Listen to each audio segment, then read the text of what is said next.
Hey guys, this is Ben again. I'm here today to talk about Ancient Man as requested by one of my viewers.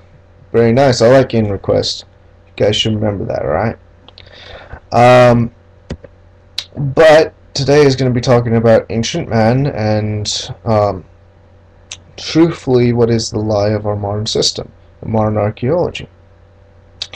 If you look back at ancient history, you look at all these monuments, all these great things, all these things that supposedly they did, and yet you take the timeline and say, hey, you know, they're just coming out of their Stone Age. You take archaeology, you take ancient history that we know of, and you turn it on its head. Now, this wouldn't be the first time that we've turned things on its head, but why are we stopping now? You know, we used to think the world was the center of the universe. We used to do all this. Well, okay, now we're not the center of the universe, but we're center of our galaxy, right? Okay, well, no, we aren't even that. Well, okay, all the planets and such orbit around us. No, that's not true. We actually orbit around a big, huge sun, and we're actually quite small compared to several of the other planets. You know, okay, let's take Troy. You know, Troy, well, that's a myth, right? Yeah, supposedly that didn't exist, right? No, that could have been true, right? No, well, you know, well, let's find a city over in Turkey, and now, yeah, it's kind of turned on its head, you know. Let's take, for example, what is commonly regarded as a myth, which would be Atlantis. Now, I'm not saying it does exist. I'm not saying it doesn't exist. I'm just saying that, well, if we found a city called Atlantis, that would turn everything on its head. You know, everything would be on its head, and it's really surprising because Greeks kept very good records. I mean, they may have embellished some things, of course, with their whole gods and their deities, but they kept pretty good records, I believe. That's my thought process on it. Whether or not you agree with that, that's your call. That's your decision. But within that system, within that idea, let's examine ancient history and what we've been told, what we've looked at within our system. We were told that our first writing, our first real civilization occurred within Mesopotamia and the Fertile Crescent, okay? Which is now one of the most war-torn areas in the world, mind you. Well, I've recently found some records, some form of writing, which is not cuneiform. It is actually predates it. It's a very similar text, it's a very similar format, but it predates it by, I think it was like 500 years, some ridiculously high amount. So it was not obviously the first attempt, although it could have been. Let's look at some of these cultures, some of these cities that have been located underwater. Very oddly,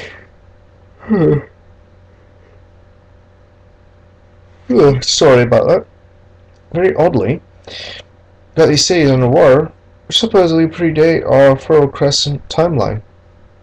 Well, now, as we can see, our society exists primarily within a writing system. Now, why is a writing system important? Why is that important to ancient civilization? It's because, in truth, writing allows you to record and to get ideas. It allows you to organize people, organize things, to build plans, and to be able to set things in motion, to be able to trade, to be able to record programs, what is wanted, what is laws. You know, you can record all these different things. That's what makes writing so important. That's why we are able to advance from where we're at. Aside from writing, communication verbally, like what I'm doing right now, is most important, and probably would be the most important tool that humans have. Don't you dare forget that for half a second. So within that system, within that understanding, there were cities that were predating these. Well, they must have had writing. They must have influenced this Fertile Crescent system. why is this society that's underwater that predates, obviously, what, off the coast of India? Why does this city seem far more advanced than what was it, the Fertile Crescent? It must have had some influence. It's close enough. Trade probably occurred. It's natural will of men to just want to explore, to want to go outwards, to want to discover, to want to push the boundaries of what is and what isn't able to occur. It's very interesting to think about it like that. Let's look at the foremost example of man in its ancient times of what is his greatness. Greatness can be laid within a couple different structures placed throughout the world. It's pyramids of all sorts of shapes and forms. Pyramids. Why pyramids? And why do they align up with the Belt of Orion? Several different myths, several different ideas. Let you research that one. But because right now I'm talking about just simply ancient men. I'm not gonna get into any other theories or anything else. It's just ancient men. Well, our society tells us that Egypt. Yeah, I'm gonna drop the stupid accent. It tells us that Egypt was building its pyramids, was building its great society. It tells us that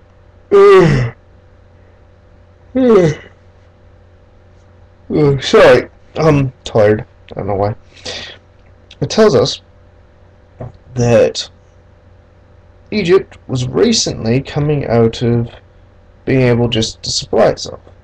It was just barely beginning to settle down, just barely being able to farm and have the technology to farm and grow crops. And yet, somehow, at this exact same time, they went, let's build a pyramid. Now, mind you, a pyramid is of that size and of that magnitude. If you take a look at those blocks, bigger than any man, they are literally mountains of stone in the middle of a desert. Literally mountains upon mountains of stone in the middle of a desert, and it's just huge. And one has to wonder how a couple of guys could have dragged these huge blocks across miles upon miles of terrain to there. And it wasn't like they could have used timber to do it. They didn't have that. Yeah, you did have these occasional wasties, but you couldn't have taken and got enough timber to lay underneath it to use it like sleds, because the timber would have broken down with the sheer weight of the blocks and being dragged across. There wasn't force for them to cut down to use, like what they figure could have happened with Stonehenge, even though I don't really go by that theory entirely, because you would have had to have literally cranes to move those blocks up there. But aside, we're looking at pyramids here. Aside, it's physically impossible for that without, even with tons of people. You do your calculations. You look at the calculations on how they would have done it, and it would have been like, well, you would have had to move those blocks in literally like less than a minute, each individual block, to be built during an 11-year span, which is supposedly what it was built in. It would have taken 11 seconds to build that block. To move one block from the quarry, which is miles upon miles away, to where the pyramid is today. And why would they have moved it there? It doesn't seem very logical. If they're going to build a structure like that, why not keep it towards the quarries, or keep it where there's literally the ability to get water and move it, or to transport it over water. It doesn't make any sense. It really doesn't. Looks like some of these are ships that supposedly were built. Huge, huge, huge monuments of ships. Boggles the mind for man to use, of today's standards, to use the tools, or even to use our own tools, to build some of these huge ships. Great fire, okay, it's a fighter they would have shot at that was green, that they built a chemical composition of the things that they had on hand today, or had on hand from at that day, and it shot out green, and it continued to burn through the ship. How would that be possible? I mean, it's some of our greatest chemists are going, well, what the hell, you know? And then we'll take our fine days when we actually had to go so far as to rediscover the wheel. You know, we built all these grand monuments, we did all these grand things, and then suddenly we just all went dumb, and now we gotta rediscover the wheel. Makes perfect sense, you know. And yet we called them primitive. You know, if I wouldn't say they're primitive. The technology and the things that they had, if you do your research, it's astounding. It was absolutely astounding. It's things that we couldn't have done today. It really isn't. And so you look at that and you call them, oh, they're primitive, they're cavemen. You know, they're just learning to get their agriculture out. They're just learning to do these different things. Yeah, right.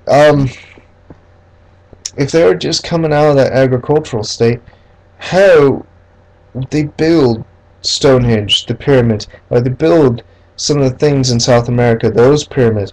How would they have known about the acoustics? Like, for example, the pyramids down south, they didn't just build huge pyramids, huge monuments. They actually set it up so that way you could have a man talking at moderate tone, like what I'm doing right now.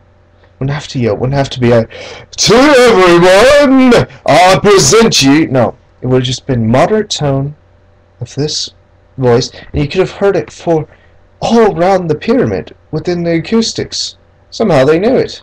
Somehow it was set up, apparently. Somehow they knew all that. And it's not like you have experimental pyramids there. As far as I know, they don't have them. It's not like they just had these experimental pyramids where they went, oh, well, we could have done it this way, and then they rebuilt it differently. No, it's all the same. It's just all of a sudden, bam, there. They just know about it. You know, it's not there is no real trial and error. You know, although where I can argue, there is some in Egypt where there is younger pyramids, which are very much smaller, sort of like dirt mounds, more than big blocks. But realistically, they went from dirt mounds, look like triangular shapes, which are sort of oblong on one side, to being perfectly geometrical stone structure that towers out as a mountain. You know, yeah, it makes perfect sense, right? You know, they just went from there to there. How would they do this?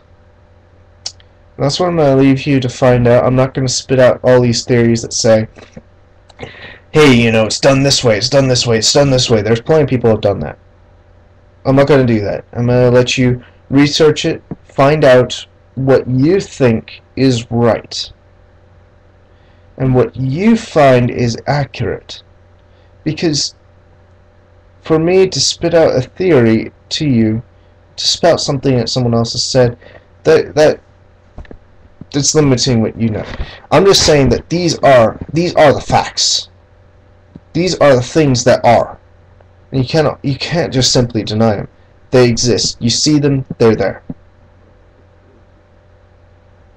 You know, yes, that's my tummy, it's rumbling. So anyway, peace, love, and happiness. Have a nice day.